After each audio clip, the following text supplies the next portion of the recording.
apelo su decisión. No es correcto lo que está diciendo, que está haciendo una aplicación lineal del reglamento. Si así fuera, no hubiera sometido a votación previamente la moción de alteración del orden. Así es que le rogaría que le dé curso a la apelación y me concede el uso de la palabra por 30 minutos. Los reglamentos y las disposiciones legales hay que verlas de manera integral. Uno no puede referirse a ellas únicamente cogiendo un artículo y viéndolo de manera individualizada. Las leyes son un cuerpo unitario, los reglamentos y las disposiciones reglamentarias son un cuerpo unitario. Diputado presidente, les comentaba que cuando uno tiene una disposición jurídica, uno no puede ver un artículo de manera individualizada. Uno tiene que integrar el derecho y ver las diferentes normas jurídicas y en algunos casos hasta diferentes cuerpos de la legislación para poder integrarlos. Si uno ve un artículo individualmente, podría llegar a conclusiones equivocadas, como lo está haciendo la interpretación de la presidencia, con respecto a la discusión del presupuesto extraordinario que ha dictado o debemos de ver a partir de las 18 horas. Veamos la parte histórica del reglamento legislativo. En el pasado, las sesiones de la Asamblea Legislativa iniciaban a las 4 de la tarde y terminaban a las 7 de la noche si el presidente levantaba la sesión a partir de ese momento. En esa primera estructura legislativa que existía, a la cual responde el artículo 180 del reglamento, iniciábamos con régimen interno, después veníamos con el capítulo de primeros debates, que era de 4 a 6, y a partir de las 6 de la tarde entrábamos a lo que es la parte y el capítulo de control político. Posteriormente, por un movimiento impulsado por las diputadas de esta Asamblea Legislativa, se decidió cambiar la hora de trabajo del Congreso, no para salir a las 7 de la noche, que no le permitía a algunas que tenían hijos menores llegar a sus casas con tiempo suficiente para poder cumplir con esa tarea adicional que tienen las mujeres de ejercer sus funciones en su condición de madres, aparte de mujeres trabajadoras. Con ese propósito se adelantó la sesión para que iniciara a las 3 de la tarde y terminara a las 6 de la tarde como lo hacemos nosotros hoy en día. Después se dio un cambio en la estructura de la agenda legislativa, pasando la parte correspondiente a los primeros debates o al conocimiento ya de los proyectos de ley a partir de las 4 de la tarde, como lo tenemos nosotros, por un periodo de 2 horas. ¿Cuál fue la idea de esa reforma reglamentaria? Que en caso de urgencia para aprobar proyectos de ley, no estuviera esta Asamblea Legislativa sujeta a las 2 horas que se encontraba sujeta en el pasado, en donde a las 6 de la tarde se acababa la discusión de los proyectos en discusión. Tan era así que en muchas oportunidades había que pasar el conocimiento de proyectos de ley para después de las 6 de la tarde, para que la presidencia tuviera la posibilidad de continuar con la discusión del proyecto hasta las 8 o 9 de la noche. Con el propósito de lograr ese cambio, se dio una transformación en la agenda legislativa, que es la transformación que hoy nosotros tenemos. Eso quiere decir que la disposición del artículo 180, tal y como está concebida en ese último párrafo del inciso 1, de que los proyectos de ley de presupuesto extraordinario se conocieran a las 6 de la tarde, dejó de tener importancia y tiene que verse su integración reformada por la reforma al reglamento que se hizo. El aceptar que esa disposición siguiera vigente habría significado que todas las discusiones de los proyectos de reformas al presupuesto extraordinario o de reformas al presupuesto vigente que se han dado en el pasado se hubieran hecho a las 6 de la tarde y no en la primera parte de la sesión. Si nosotros en este momento no estuviéramos discutiendo el presupuesto ordinario de la República, usted, señor presidente, habría colocado la discusión del presupuesto extraordinario a las 4 de la tarde y no nos hubiera dejado discutiendo proyectos de ley hasta las 6 y a partir de las 6 haber iniciado con la discusión del presupuesto extraordinario. Tan es así que usted mismo está sometiendo a votación una moción para que se pospongan los proyectos y veamos el presupuesto extraordinario. Si esta interpretación que yo le digo no es la correcta, usted no habría presentado una moción o no habría puesto en discusión una moción de posposición de proyectos, porque habría sido innecesaria. Simplemente de manera automática usted habría puesto el presupuesto extraordinario a partir de las 6 de la tarde. Si esa hubiera sido la interpretación, tampoco hubiéramos tenido nosotros que esperarnos a que usted diera su interpretación, sino que ya hubiéramos visto en el orden del día colocado el presupuesto extraordinario a partir de las 6 de la tarde. A mí me parece que es peligroso que empecemos a tratar de forzar la aprobación de proyectos recurriendo a interpretaciones y leguleyadas. Me parece que la mejor forma para que esta Asamblea Legislativa camine es con los acuerdos legislativos, no es con la imposición o el torcer las disposiciones reglamentarias o las disposiciones legales que se tienen que aplicar. Si nosotros entramos por ese camino, vamos a iniciar y a abrir una puerta que todos sabemos dónde empieza, pero nadie sabe dónde termina. Y que es dejar de lado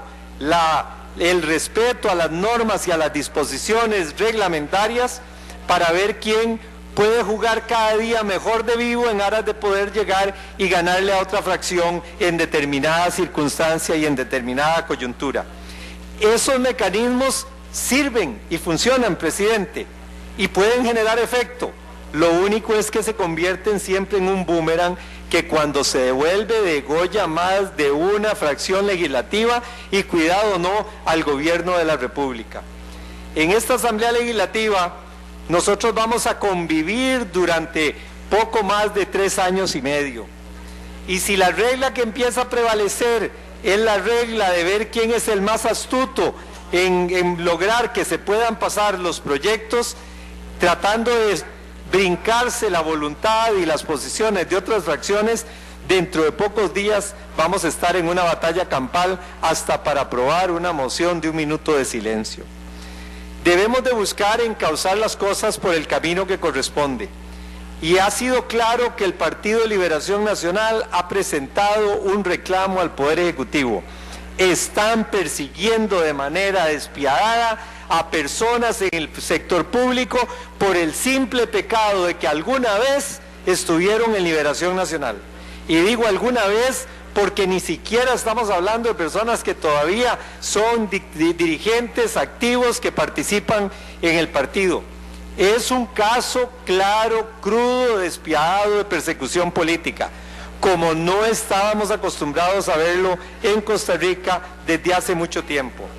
La respuesta que ha planteado el Partido de Liberación Nacional es que esos temas deben de revisarse y que no es posible que traten de pasar por encima de un funcionario o funcionaria respetuosa y trabajadora por el simple hecho de que tiene un color político. Y lo que ha pedido la fracción es que cese el Poder Ejecutivo y las instituciones autónomas esas posiciones de persecución política. La respuesta que estamos teniendo hoy en día es que estamos claros en que reconocen que está dándose esa persecución política y de que van a seguir con ella, porque si no fuera así, estarían dispuestos de ir a una mesa de negociación para definir los casos. Liberación Nacional no ha estado defendiendo a ninguna persona con cuestionamientos, como lo decía el diputado Corella hace un par de sesiones. Si hay gente con cuestionamientos éticos o morales, que se vaya a la institución que se tenga que ir.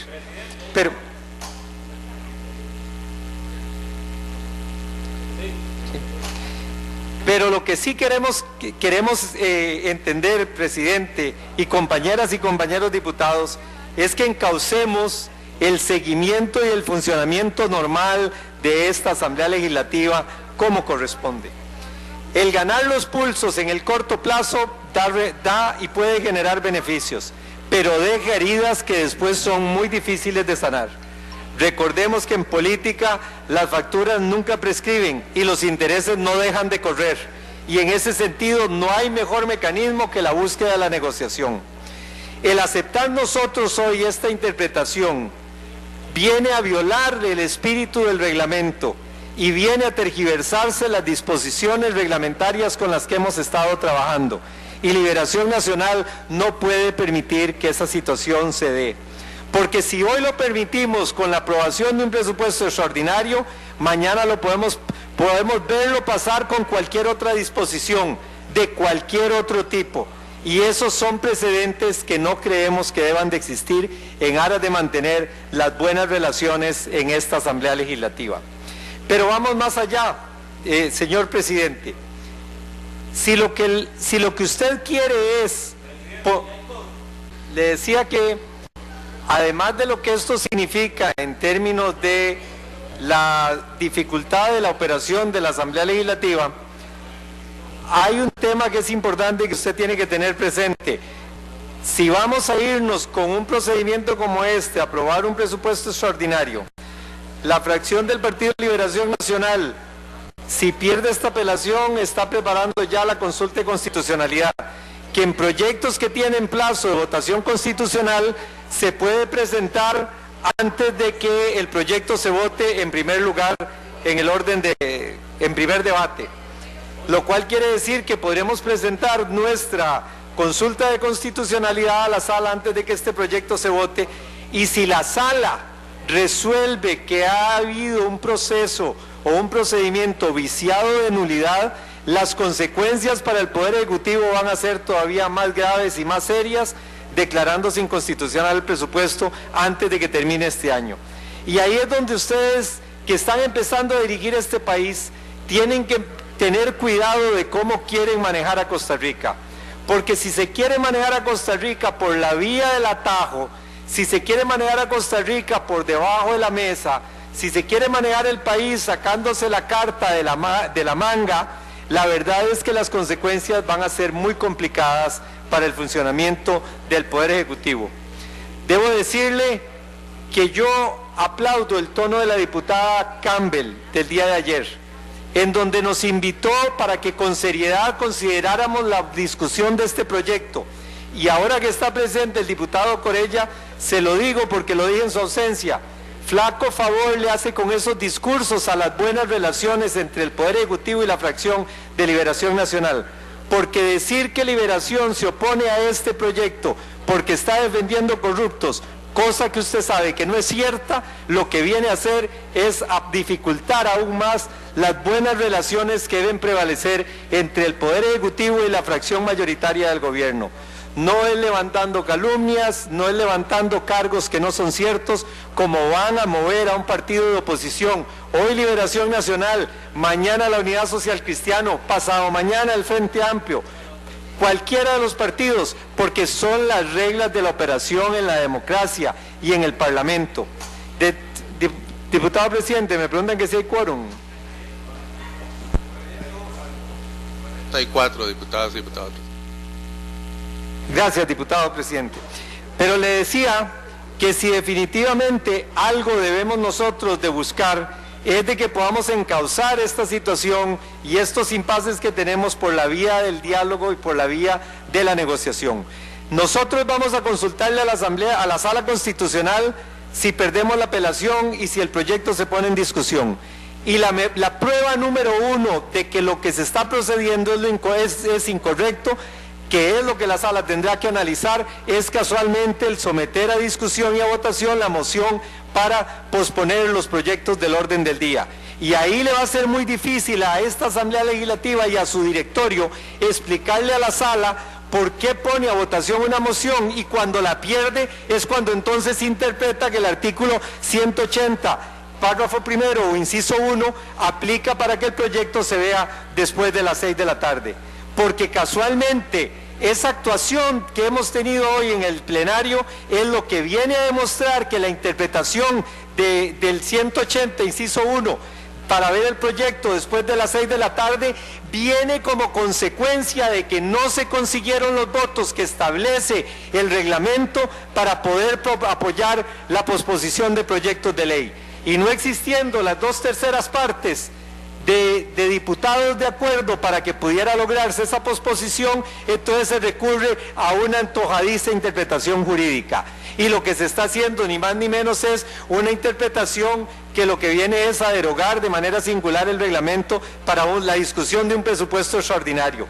que va a significar que la Sala Constitucional tenga que pronunciarse y reconocer que el espíritu actual del 180, inciso 1, no es el de que se vean los proyectos después de las 6 de la tarde. Y en ese sentido, al no estar para que el proyecto se vea después de las 6 de la tarde y colocarlo con una decisión cuestionada por el mismo Parlamento y sin el respaldo de 2/3 partes de los diputados, lo que se va a considerar es que el trámite es inconstitucional y tiene que volver el reglamento a la discusión en el momento en que se encontraba, o sea, nuevamente regresar al orden del día en el lugar que tiene para que a partir de ahí se pueda someter a discusión cuando le toque el momento en el orden del día. Yo casualmente ayer le sugería, presidente, que si había un conflicto constitucional, no hay un conflicto constitucional, sino que si hay dos proyectos que ambos tienen un plazo constitucional y un plazo legal que chocan, porque uno tiene que aprobarse antes del 27 de septiembre, del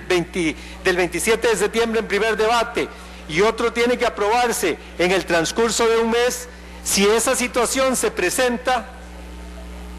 diputado Redondo, si esa situación se presenta, hay que buscar una salida, pero una salida dentro de la legalidad, y por eso ayer le sugería que lográramos habilitar el día miércoles para ver el presupuesto extraordinario. Sí, diputado don Mario Redondo. Compañeros, yo debo decir que yo voté a favor de la moción para posponer y conocer el presupuesto extraordinario, pero igualmente en esa dirección me parecen absolutamente válida la argumentación del diputado Álvarez de Santi sobre el tema procedimental. Yo quisiera en esa dirección, señor presidente, y a efecto de que no caigamos en una situación de rompimiento constante del quórum, sondear si es posible algún acuerdo que nos permita otra circunstancia, porque respetuosamente, y le digo, queriendo que se entre a conocer el presupuesto extraordinario, me parece que la argumentación del diputado Álvarez de Santi es válida. Y particularmente lo que me preocupa no es solo lo que pase hoy, lo que me preocupa es lo que este mecanismo pueda validar hacia futuro, en la modificación en otro tipo de decisiones a nivel reglamentario. Presidente, usted está aquí este año, no sabemos si va a estar más, no sabemos si al gobierno le convendría o le conviene en una asamblea en donde su partido solo tiene un número limitado de mucho menos de la mitad de la mayoría absoluta, exponerse a este tipo de decisiones que podrían perfectamente validar con posterioridad cuestiones que tal vez al mismo gobierno no le convengan. Entonces, en esa dirección me parece que es peligroso el procedimiento que se está utilizando, y yo abogaría porque tratáramos de encontrar un acuerdo que nos permita encontrar una solución que no amenace a futuro la forma ordenada en que creo que esta asamblea en términos reglamentarios debe manejarse. Muchas gracias, diputado Álvarez de Santi. Le decía, diputado presidente, que en los proyectos de ley en donde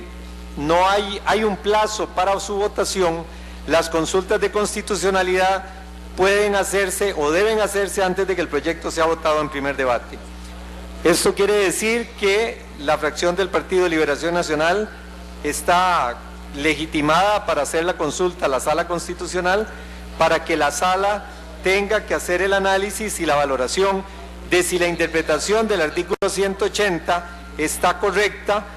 o está incorrecta. Y la pregunta y la justificación que vamos a hacer, y se lo digo porque a mí me gusta poner las cartas sobre la mesa y cuando hemos tenido discrepancias se lo he adelantado siempre, lo que vamos a plantear precisamente como justificación ante la misma sala es que si la interpretación era la correcta, ¿por qué no prepararon el orden del día desde el momento mismo en que entró el proyecto de presupuesto extraordinario, ubicándolo para continuar la sesión a partir de las 6 de la tarde? Vea si la decisión que está tomando usted es inconveniente y resulta absolutamente antojadiza en el sentido de que usted mismo podría evitar que esa discusión se dé, porque a usted el reglamento lo autoriza para que levante la sesión a las 6 de la tarde. Entonces, si un presidente de la Asamblea Legislativa no quiere que se vea un presupuesto extraordinario, lo pone a las 6 de la tarde y levanta la sesión a las 6 de la tarde. Y así se burla del pleno de la Asamblea Legislativa. Y si el presidente de la Asamblea fuera de otro partido, entonces podría recurrir a ese expediente, que es ponerlo a las 6 de la tarde y a las 6 de la tarde levanta la sesión, porque el 180 no lo obliga a que tenga que seguir sesionando después de las 6 de la tarde. Entonces, vea qué peligrosa su interpretación, diputado presidente, que si a partir del 1 de mayo el directorio no queda en manos del partido de gobierno o de la fracción de gobierno, con esa interpretación el directorio, la presidencia en manos de un partido de oposición podría evitar que los presupuestos extraordinarios se vean, dándole la aplicación que usted le está dando al reglamento, porque nadie puede cuestionar que usted levante la sesión a partir de las 6 de la tarde, porque esa es una atribución que usted tiene, así como no se le puede cuestionar que siga con ella. Pero entonces, con esa interpretación usted puede estar hoy condenando a que esta Asamblea Legislativa tenga y quede limitada al conocimiento de los presupuestos extraordinarios de la República. Y vea qué situación más grave. Vea qué difícil es y qué peligroso es hacer interpretaciones reglamentarias en función de circunstancias coyunturales, como es que el directorio ahora esté en manos del partido de gobierno. Y eso además demuestra que es absurda la interpretación de que un proyecto se ponga en discusión después de las 6 de la tarde, si a partir de esa hora esta Asamblea no está obligada a sesionar, si la voluntad del presidente es esa. Porque si analizamos el caso, el único caso en que hay una obligación a que esta Asamblea sesione después de las 6 de la tarde, es cuando se tiene que votar el presupuesto extraordinario y en donde establece claramente el reglamento de que la sesión se suspende pasada a las 11 de la noche, se acabó la discusión y hay que votarlo. Pero ahí está establecido de manera expresa en el reglamento de la Asamblea Legislativa, en donde si la sesión se ha prolongado, se acabó la discusión y se tiene irremediablemente que proceder a votar el presupuesto ordinario de la República, porque así se define. A mí me ha sorprendido mucho que Servicios Técnicos haya entrado en esta interpretación y la única explicación es la presión que debe haber existido sobre el Departamento de Servicios Técnicos para que tenga que llegar a interpretar de esta manera. Pero se lo digo también al Departamento de Servicios Técnicos, tengan cuidado con interpretaciones que después vayan a operar como un boomerang para la Asamblea Legislativa, porque esta precisamente es una de ellas, que si nosotros como diputados permitimos que se interprete y hay un directorio de oposición, podría esta Asamblea Legislativa estar condenada a no votar ningún proyecto de presupuesto extraordinario, porque dependería del presidente, porque no hay posibilidades, y óigame bien, no hay posibilidades de que la Asamblea obligue al presidente a seguir sesionando después de las 6 de la tarde, porque es una atribución del presidente el levantar la sesión. Y en ese sentido podríamos llegar a poner al Poder Ejecutivo hoy, que reclama cambios en los presupuestos extraordinarios, a tener en el 2015 una situación muy complicada. Y si eso llega a darse, señor presidente, compañeras y compañeros diputados, que después nadie se rasgue las vestiduras, que después no vengan las instituciones y el Poder Ejecutivo a decir... Voy a ir haciendo una síntesis para ver si podemos lograr que se avance en este proceso. A manera de conclusión, el artículo 180, inciso 1, que usted está aplicando, respondía a la estructura de la agenda parlamentaria con anterioridad a la reforma, que cambió la hora y que cambió la estructura de la agenda. Respondía a la estructura con la agenda parlamentaria cuando se terminaba la sesión a las 7 de la noche y control político era a partir de las 6 de la tarde. Los diputados que estuvimos aquí en el pasado, que somos repitentes, Recordaremos cómo era esa estructura la que operaba en la Asamblea Legislativa. Cuando esa modificación se dio, el 180, inciso 1, debió de haber sido modificado, pero el error de no haber sido modificado no viene a darle vigencia a esa disposición, porque la estructura parlamentaria está hecha para que la sesión se levante a las 6 de la tarde, y la excepción de la regla es que la sesión continúe. Segundo, si esa interpretación hubiera sido la correcta en presupuestos extraordinarios anteriores, se hubiera establecido la discusión a las 18 horas, norma que no se ha venido aplicando desde que se dio la reforma al reglamento a la que estoy haciéndole referencia. Si esa hubiera sido la aprobación, la interpretación correcta, en la agenda y en el orden del día de la Asamblea Legislativa que nosotros recibimos, debía de haber venido colocado para discusión a las 6 de la tarde el proyecto de ley de presupuesto extraordinario desde el momento mismo en que fue dictaminado y presentado a consideración del plenario legislativo. Si esa hubiera sido la interpretación correcta y si esa fuera la interpretación correcta, señor presidente, usted no habría sometido a votación una moción para posponer la discusión de los proyectos, porque esa moción sería innecesaria, porque usted no necesita una moción para ordenar el orden del día como lo establece el reglamento. Si usted lo hizo es porque usted mismo está consciente de que no procedía a ver la discusión del presupuesto extraordinario a partir de las 18 horas. Siendo así, señor presidente, y habiéndose sometido a votación la moción y habiendo perdido esa votación, la interpretación por sí misma, y es prueba evidente, es prueba clara y contundente de que la interpretación responde a que usted no consiguió los votos necesarios para reformar el orden del día y poner a conocer el proyecto de presupuesto extraordinario. Eso quiere decir que la interpretación lo único que pretende es violar y pasar por encima de la interpretación que esta Asamblea Legislativa, no de la interpretación, de la decisión que esta Asamblea Legislativa tomó de no poner a discusión el proyecto de presupuesto extraordinario a las 18 horas como usted lo solicitó. Presidente, tratando de retomar el hilo de lo que le venía diciendo, la mejor muestra de que esta interpretación lo que pretende es violar la decisión tomada por este plenario de no alterar el orden del día es que usted sometió esa moción a votación y como la perdió hizo la interpretación. Si usted hubiera ganado esa votación con los 38 votos, usted no hace la interpretación que está haciendo. Y eso es precisamente lo que desde ya le adelanto argumentaremos en la Sala Constitucional. Me parece que el Poder Ejecutivo... 30 segundos. Me parece que el Poder Ejecutivo va a correr un riesgo muy grande de que se apruebe un presupuesto que pueda tener una violación constitucional y reglamentaria. Y me parece que está de proceder su interpretación, estamos poniendo un precedente que el día que esta Asamblea Legislativa, el presidente de la Asamblea, no quiera que se vea un presupuesto extraordinario, no se va a poder ver, porque lo va a poner a las 6 de la tarde, a las 18 horas y va a levantar la sesión a las 18 horas sin posibilidad de que ese proyecto se discuta. Por eso, señor presidente, le solicito reconsidere su decisión, proceda a cambiar el criterio y no aplicar la interpretación, o en su lugar someterlo a votación de este plenario para que las diputadas y diputados definan si mantienen el criterio que usted expuso o si procede a la apelación y el plenario revoca la decisión que usted está tomando. Muchas gracias, diputado presidente.